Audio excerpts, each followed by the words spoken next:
Inanunsyo ng Pangulo ang paghahain ng reklamo laban sa mga opisyal na di manoy sangkot sa droga. 43 ang pinangalanan ng Pangulo na karamihan ay mayor at vice mayor.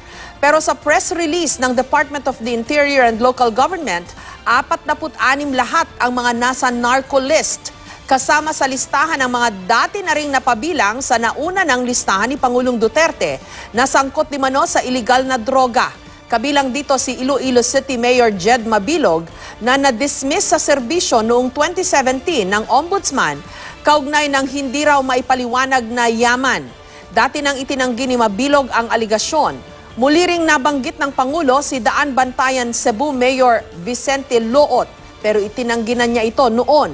Nabanggit ng Pangulo na kabilang sa narco list si Subic Zambales Mayor Jefferson Conghun. Pero sa isang pahayag, iginiit ng alkalde na politika ang nasa likod nito. Giit ng Pangulo, halos validated na ang mga impormasyon tungkol sa makasama sa narco list. Pero hindi muna namin babanggitin ang mga pangalan ng mga bagong napasama sa listahan ng Pangulo habang kinukuha pa namin ang kanilang panig.